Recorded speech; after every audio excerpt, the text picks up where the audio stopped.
So here we are back on the four-wheel drive truck.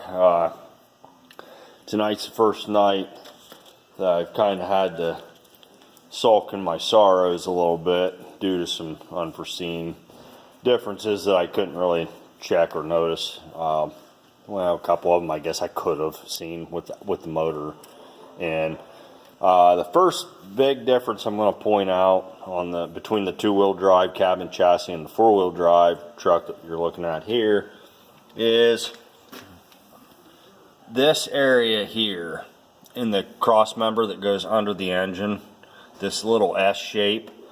There's two bolts here and two bolts here. One, the pivot mount for the four-wheel drive for this side is the driver's side is on here on the front, and the one for the passenger side is on the back. That is on the four-wheel drive. That is where these two mount, and it's recessed in. Again, the two-wheel drive chassis is not shaped like that. It is flat all the way across here. So that means if I simply took these pivots out the way they are and tried to bolt them into the two-wheel drive cross member, they would actually be higher due to that recess not existing on the two-wheel drive. As of now, I'm thinking that I will probably build shims brackets that compensate for the amount of the recess, and then I will bolt the brackets under the two-wheel drive with those shims between the bracket and the underside of the cross member to make up for that depth. Otherwise, even if it's a half an inch, I'm not sure exactly what that distance is. That would change the angle of the axle arms, a half an inch up or down, and I'm presuming that matters. At any rate, that's the first difference. The second difference is, let's see if I can turn my light on here. The bolt holes for the two-wheel drive mounting system are on this side of the cross member, and on the four-wheel drive, you'll see they're here. And then on the two-wheel drive, it bolts here, and it bolts up here on the top. There's no holes here in this cross member for that. The four-wheel drive system mounts here and here. So none of those holes are existing in the two-wheel drive cross member. What I was hoping was that at least one or two holes were the same between the two chassis. And that way I could mount the bracket, bolt it on there, and then mark my holes to drill for the rest of them. I didn't assume that everything would be exactly the same all the way around, but I was hoping at least something would be the same so that I can mount them in there and I don't have to go crazy trying to measure these holes, because those distances probably matter, at least to some degree. You can't just put them anywhere. So what I think I'm going to probably do is pop this bolt off the power steering line system. There's two. There's one here and one here. I'm going to take that off, and those holes are exactly the same between the two cross members. And I'll make a piece of wood or cardboard or something and cut out a hole and bolt it here and bolt it here, and then I can mark the holes off this and then transfer that cardboard piece to the two-wheel drive cross member and drill it. Mark the holes from that piece, that jig, I guess, that's exactly what it is, a jig. I'm into my second beer, kind of bummed out about this, so I apologize. No, I'm not really bummed out. It's not the end of the world. Actually, it's all doable, I think, at this point, so nothing to panic about. The other option is to cut all these damn rivets out and swap the cross members out, and I'm not. I'd rather avoid going down that road at all costs if I can do something to make it work. For the back bracket, this hole This hole here is the same as the two-wheel drive, and so is this hole. This hole does not exist, and this hole does not exist, but at least I have two to work off of on the back side. Those two holes, I've measured them pretty as close as I possibly can, and if they're not exact, they're going to just have to be close enough. I mean, they're real close. So I can take this bracket out, bolt it in temporarily, mark the spots, and drill a pilot hole one, and then drill. I can drill these out because I can put the bracket in to mark where the other holes need to be. So that's a bummer, but it's all part of it. I didn't think it was going to be all cookies and ice cream or Busch Light either.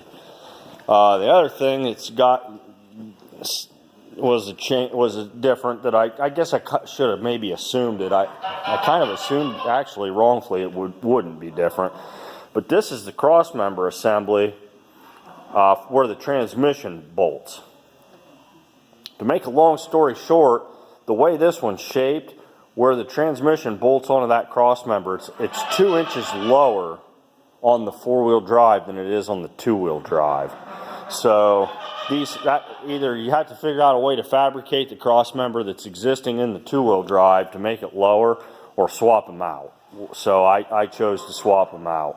I don't know if these holes are going to work because the frame's actually a little bit narrower at that point on the two-wheel drive, because if you saw my first video, from the cab going back, things start to change in the frames, including the distance between the frame rails.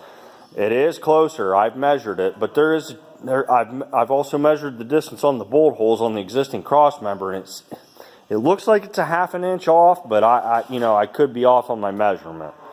So worst case scenario, I ream one of these holes out a little bit. I guess it's already bigger than the bolts that were in it, and put that in, and hopefully it works. There's Maya making a cameo, and Louie. So that's where things are at on the differences. This is relatively easy. I tried my best to get one bolt out. I couldn't get a wrench to fit. The bolt head was rusted off, so we just went right to the torch. And then once I had her fired up, I cut every bolt off of it. I wasn't gonna mess with trying to get them out. So I'm not big on recycling bolts. If they're rusty, you might as well replace them anyway. So there's where things are at. If it was light out, it's dark right now, I'd show you the differences on the two-wheel drive crossmember, and you could see it. It's really not much more than what I said. The biggest difference really being that recess. As far as the crossmember, the holes are obviously not the same. I was hoping one of these holes on each thing there would be an existing hole, but that's not the case. So swapping the crossmember out. The other thing I'm a little bit worried about at this stage on this crossmember that I'll mention is this crossmember goes on here like that, okay? And the frame's narrower, so I'm worried that the frame, let's see if I can hold this better. Louis, back. Because the frame's narrower, I'm hoping that this area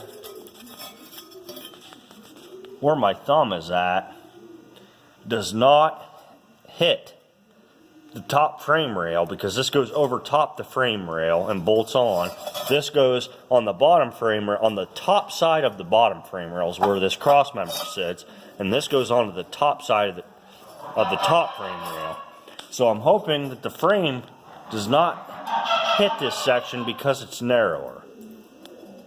If it does, I'll probably have to torch out a section of that top frame rail, maybe a ½ an inch on both sides, to clear those top brackets. The other reason I have to use this cross member in these pieces is, as you can see, this piece is almost straight up and down. On the two-wheel drive, that piece comes down and comes like way out to here. It's much longer distance where it bolts onto the cross member to the frame. The reason that creates a problem, especially on this side, is for my front drive shafts. So this cross member and those brackets absolutely are what have to go into the two-wheel drive to convert it to a four-wheel drive. Alright, I'm going to finish this bush and kind of look at things and see how much more. Hopefully I don't find anything else that's different that causes me frustration. Like I said, it's not the end of the world. I didn't expect everything to be literally the same. I'm kind of surprised they made two different cross members between four-wheel drive and two-wheel drive, but apparently they did, or that's the way the cross members are in all the cab and chassis trucks that are flat. I don't know. But anyways, it is different. 1 year apart, same body style, and they're different. So, but it is a cab and chassis two-wheel drive, and this is a standard passenger vehicle four-wheel drive. So it is what it is. All right, I'll keep you posted and post videos as I go along again and change these things.